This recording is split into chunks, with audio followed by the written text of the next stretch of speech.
प्यारे बच्चों, आपका दिन मंगलमय हो।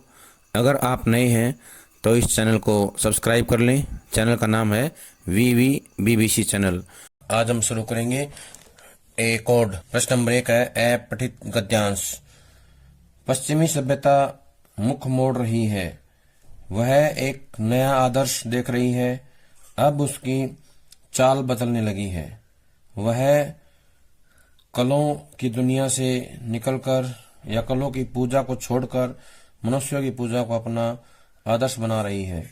इस आदर्श के दर्शाने वाले देवता रस्किन और टॉल्स्टॉय आदि हैं। पाश्चात्य देशों ने नया प्रभात प्रदेशों में या पाश्चात्य देशों में नया प्रभात होने वाला है।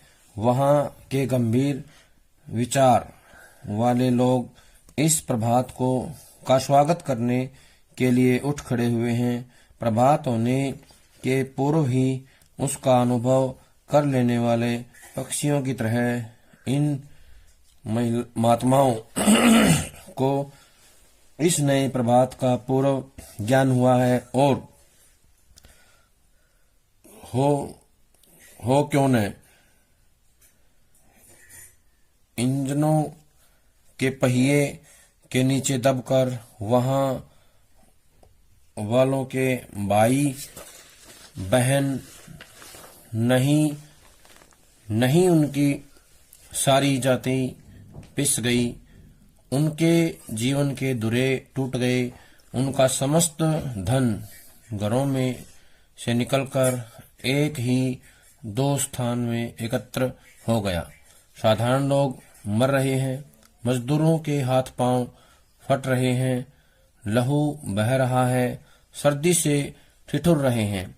एक तरफ दरिद्रता का अखंड राज्य है, दूसरी तरफ अमीरी का चरम दृश्य। परंतु अमीरी भी मानसिक दुखों से विधर्मित है। मशीनें बनाई तो गई थी मनुष्यों का पेट भरने के लिए, मजदूरों को सुख देने के लिए, परंतु वे काली काली मशीनें ही काली बनकर उन्हीं मनुष्यों का भक्षण कर जाने के लिए मुख खोल रही हैं।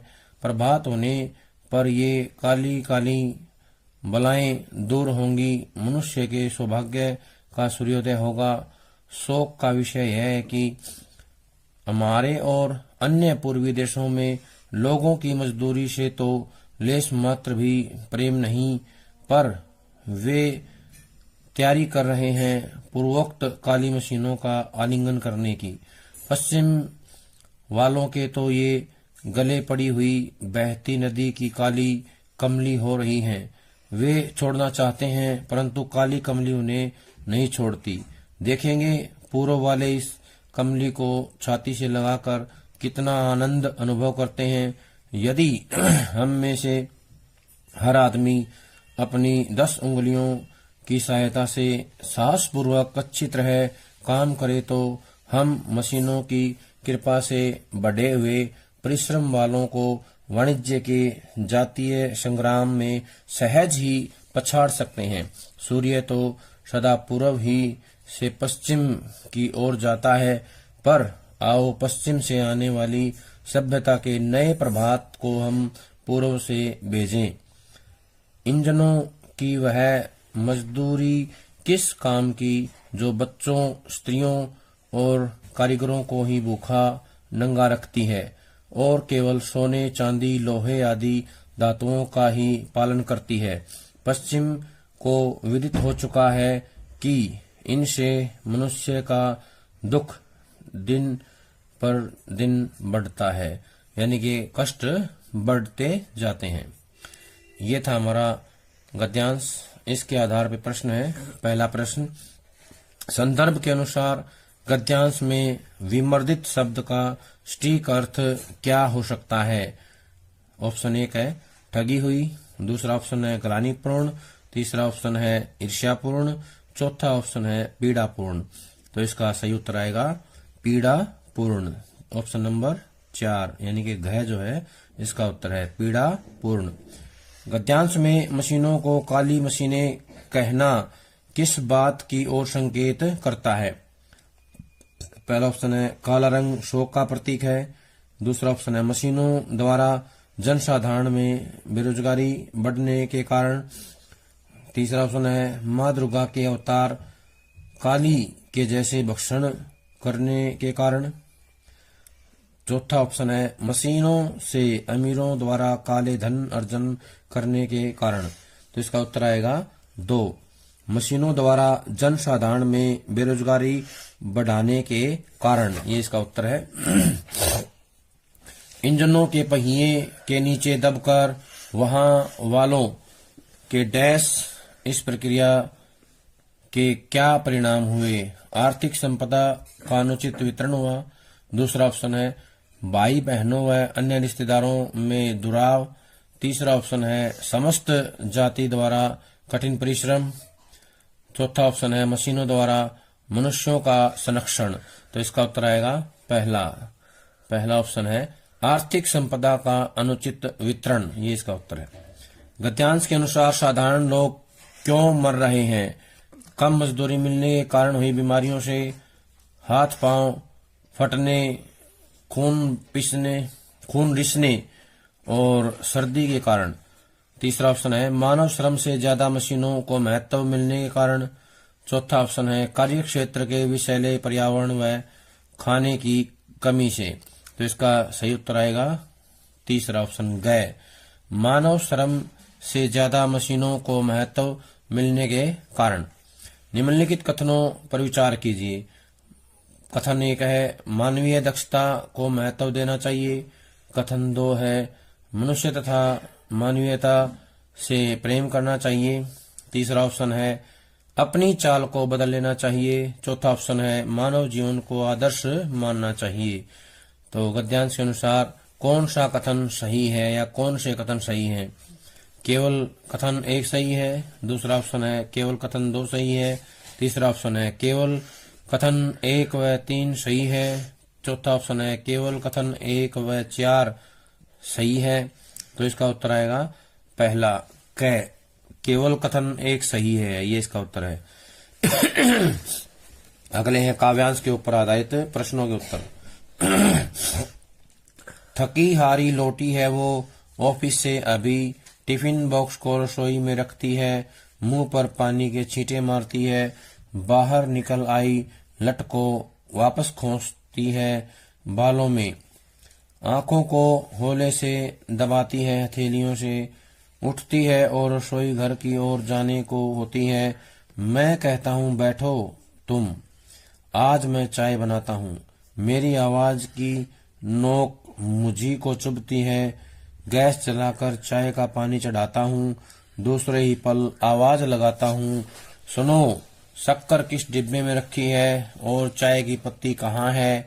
साड़ी का पल्लू कमर में खोसती हुई वो आती है, मुझे हटाते हुए कहती है हटो, तुम्हें नहीं मिलेगी कोई चीज। होठों को तिरछा करती अजीब ढंग से मुस्कुराती है। मुश्किल है कि मुस्कुराहट का ठीक ठीक अर्थ समझ पाना। जैसे कहती हो यह मेरी सृष्टि है, तुम नहीं जान पाओगे कभी कि किन बादलों में रखी है बारिशें, किन में रखा है कपास।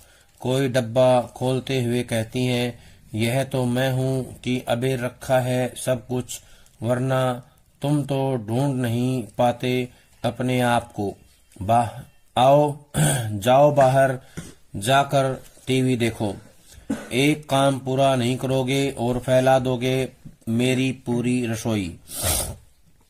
इस काव्यांश में जो है प्रश्न का उत्तर ढूंढना है। पहला प्रश्न है यह तो मैं हूँ कि अबेर रखा है सब कुछ, पत्नी ने क्या अबेर रखा है।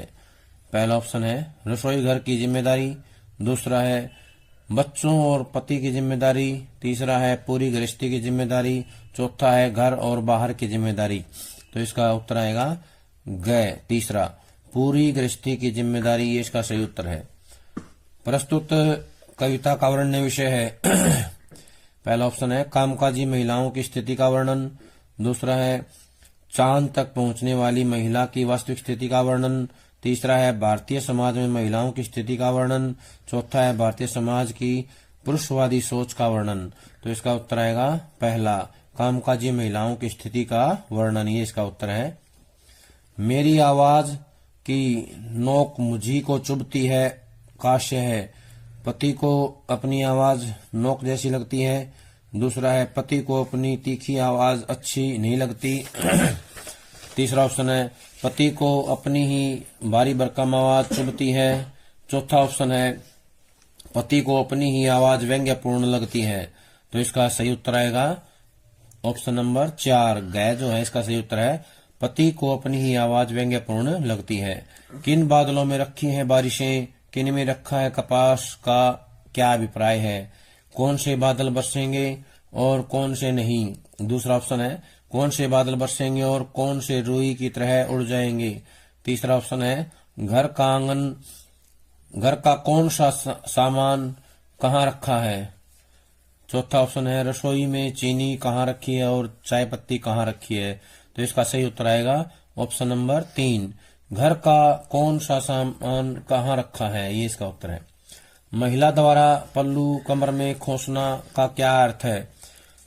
पहला ऑप्शन है, वह रसोई की लड़ाई लड़ने को तैयार है।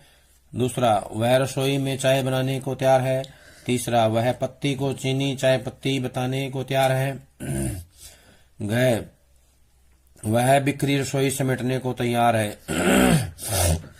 तो इसका सही उत्तर आएगा ख, वह रसोई में चाय बनाने को तैयार है। ये इसका सही उत्तर है ख ऑप्शन जो है। अगला इसके अथवा में आएगा पैरा काव्यांश का। माँ मेरे अकेलेपन के बारे में सोच रही है। पानी गिर नहीं रहा पर गिर सकता है किसी भी समय। मुझे बाहर जाना है और माँ चुप है कि मुझे बाहर जाना है। यह तय है कि मैं बाहर जाऊंगा तो माँ को भूल जाऊंगा, जैसे मैं भूल जाऊंगा उसकी कटोरी, उसका गिलास, वह सफेद साड़ी जिसमें काली किनारी है। मैं एकदम भूल जाऊंगा जिसे इस समूची दुनिया में माँ और सिर्फ मेरी माँ पहनती है। उसके बाद सर्दियां आ जाएंगी और मैंने देखा है कि सर्दियां जब भी आती हैं तो माँ थोड़ा और झुक जाती हैं अपनी परछाई की तरफ। ऊन के बारे में उसके विचार बहुत सख्त हैं। मृत्यु के बारे में बेहद कोमल। पक्षियों के बारे में वह कभी कुछ नहीं कहती। हालांकि नींद में वह खुद एक पक्षी की तरह लगती है। जब वह बहुत ज्यादा थक जाती है तो उठा लेती है सुई और तागा। मैंने देखा है कि जब सब सो जाते हैं तो सुई चलाने वाले उसके हाथ देर रात तक समय को धीरे धीरे सीलते हैं जैसे वह मेरा फटा हुआ कुर्ता हो। पिछले 60 वर्षों से एक सुई और तागे के बीच दबी हुई है माँ। हालांकि वह खुद एक करघा है जिस पर 60 बरस बुने गए हैं। प्रश्न है, प्रस्तुत कविता का मूल भाव है। पहला ऑप्शन है, प्रगति के लिए रिश्तों में आए बिखराव की पीड़ा। दूसरा ऑप्शन है, सुविधा के लिए रिश्तों में आए बिखराव की पीड़ा। तीसरा ऑप्शन है, आधुनिक जीवन की व्यवस्था। चौथा ऑप्शन है, अपनों से बिछुड़ने की व्यवस्था। तो इसका सही उत्तर आएगा ऑप्शन नंबर 4, अपनों से बिछुड़ने की व्यवस्था। ये इसका उत्तर है। माँ की चुप्पी के कारण के विषय में कौन सा कथन असत्य है। पहला ऑप्शन है, बेटे का अजनबी प्रदेश में जाना। दूसरा है, अजनबी प्रदेश में बेटे का अकेलापन। तीसरा है, अपने अकेलेपन की चिंता। चौथा है, बेटे का उससे बिछुड़कर दूर जाना। तो इसका सही उत्तर है तीसरा ऑप्शन, अपने अकेलेपन की चिंता। अगला प्रश्न है, पानी गिरा नहीं पर गिर सकता है किसी भी समय का आशय है। किसी भी समय वर्षा हो सकती है। दूसरा ऑप्शन है, माँ की आंखों से कभी भी आंसू गिर सकते हैं। तीसरा ऑप्शन है, माँ के सब्र का बांध कभी भी टूट सकता है। चौथा ऑप्शन है, माँ की हिम्मत कभी भी जवाब दे सकती है। तो इसका सही उत्तर आएगा दूसरा ऑप्शन ख जो है, माँ की आंखों से कभी भी आंसू गिर सकते हैं। प्रश्न अगला है, कवि की चिंता का मुख्य कारण डैश है। पहला ऑप्शन है, शहरी परिवेश में माँ को भूल जाना। दूसरा है, बढ़ती उम्र में माँ का स्वास्थ्य। तीसरा है, बढ़ती उम्र में माँ का अकेलापन। चौथा है, शहरी परिवेश में जुड़ी चीजें भूल जाना। तो इसका सही उत्तर आएगा ऑप्शन एक, पहला ऑप्शन शहरी परिवेश में माँ को भूल जाना। उपर्युक्त काव्यांश को पढ़कर कथन ए और कारण आर के उचित विकल्प चुनिए। कथन ए है, माँ सुई और तागे से समय की गति को सीलने का प्रयास कर रही है। कारण आर, बदलते समय की चिंता करते हुए अपने परिवार को इकट्ठा रखने का प्रयास कर रही है।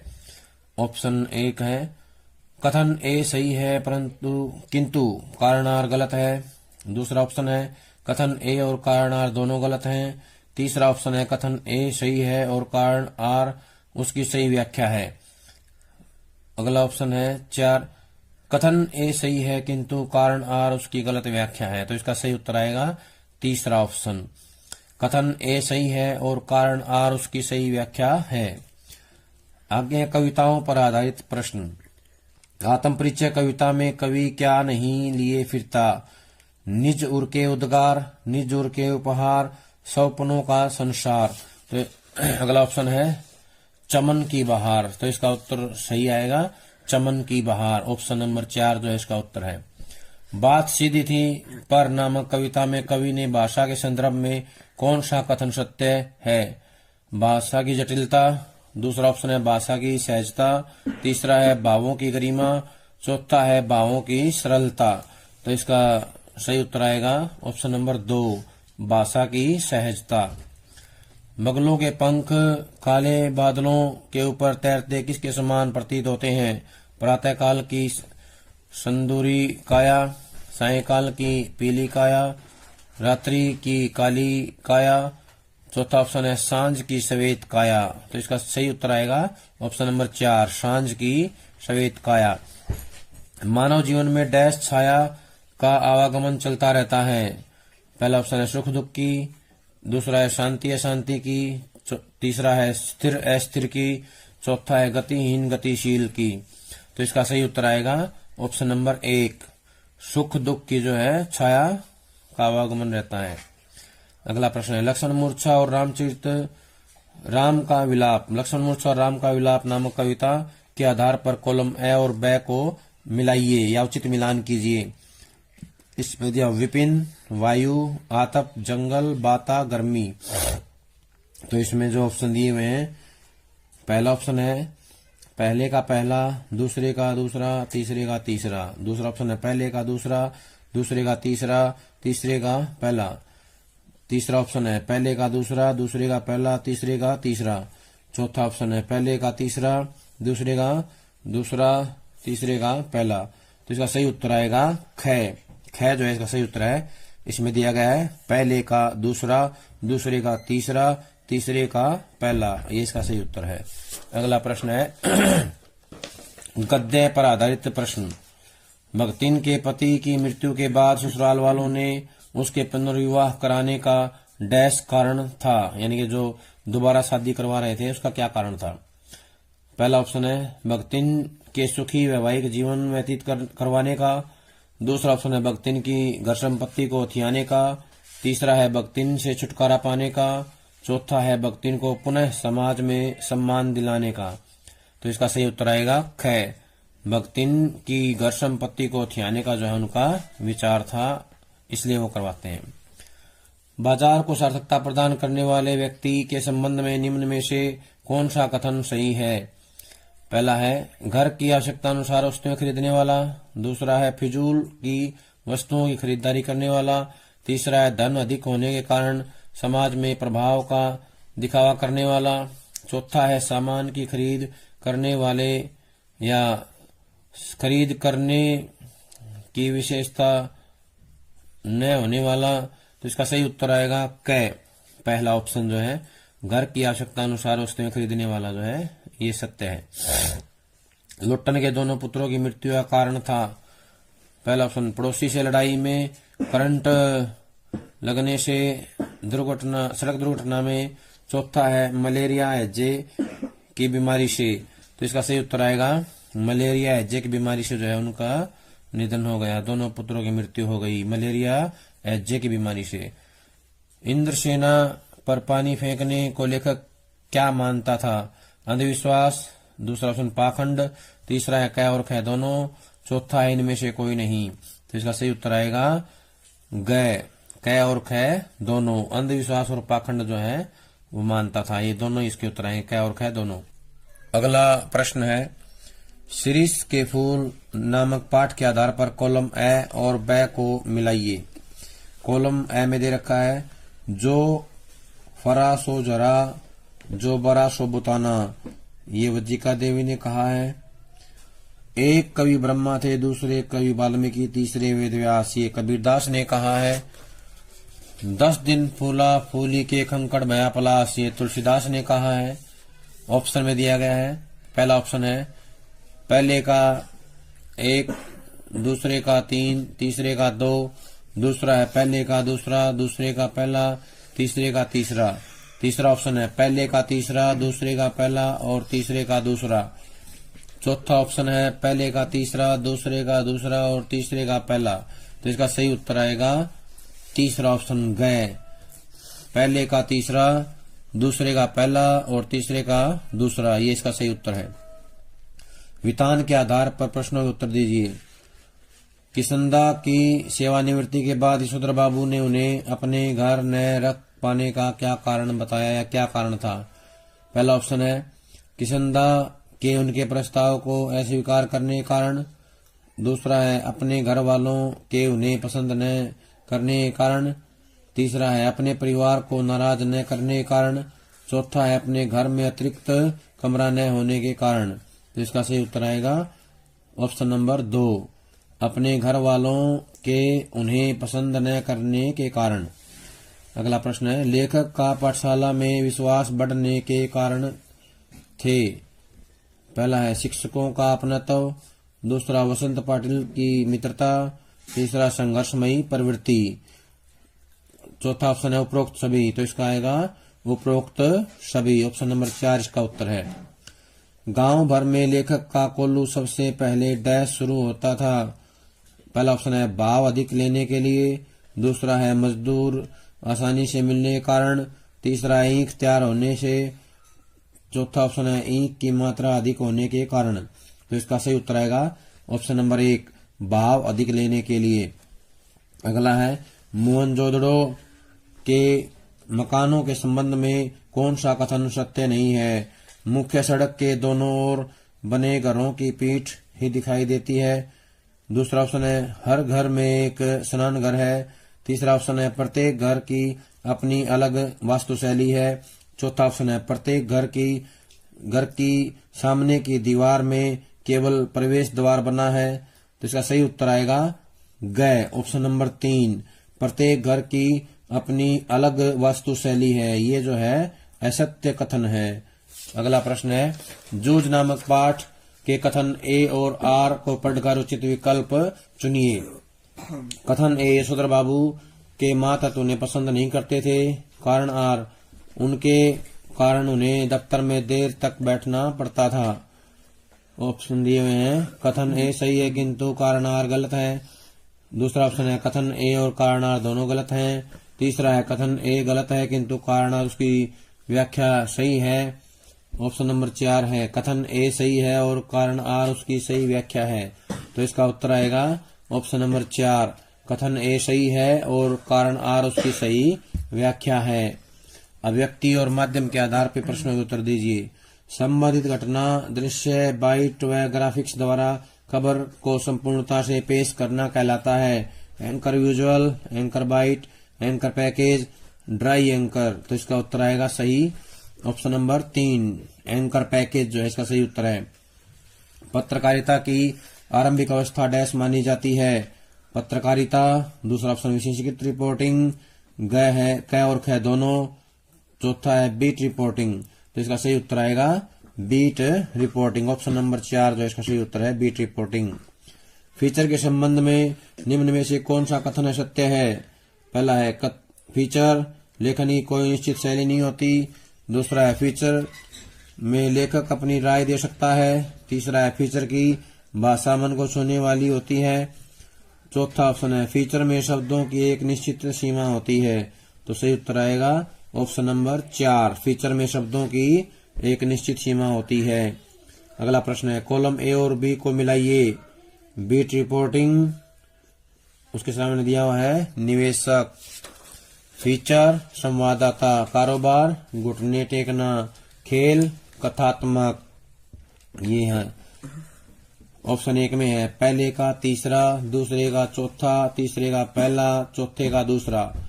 ख ऑप्शन में है पहले का दूसरा, दूसरे का चौथा, तीसरे का पहला, चौथे का तीसरा। ग में है पहले का तीसरा, दूसरे का दूसरा, तीसरे का पहला, चौथे का दूसरा। ग में है पहले का पहला, दूसरे का तीसरा, तीसरे का चौथा, चौथे का दूसरा।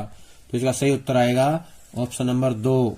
ख जो है इसका सही उत्तर है पहले का दूसरा, दूसरे का चौथा, तीसरे का पहला और चौथे का तीसरा। अगला प्रश्न है समाचार लेखन की प्रभावशाली शैली डैश है। पहला ऑप्शन है वर्णनात्मक शैली, दूसरी उल्टा पिरामिड शैली, तीसरा है पिरामिड शैली, चौथा है विवेचनात्मक शैली। तो इसका उत्तर आएगा उल्टा पिरामिड शैली जो है इसका उत्तर है। व्याकरण के आधार पर प्रश्नों के उत्तर दीजिए। निम्न में से व्यंजन संधि का सही उदाहरण है उल्लास, संगम, तथास्तु। दूसरा है संभावना, सद्भावना, बहिष्कार। ग है क और ख दोनों ग है उल्लास, संगम, संभावना। तो इसका सही उत्तर आएगा ऑप्शन घ उल्लास, संगम, संभावना। निम्नलिखित में कॉलम ए और बी को मिलाइए। योगदान में तत्पुरुष समास, भाई बहन में द्विगु समास, रसगुल्ला में कर्मधारय, पंचामृत में द्वंद्व समास।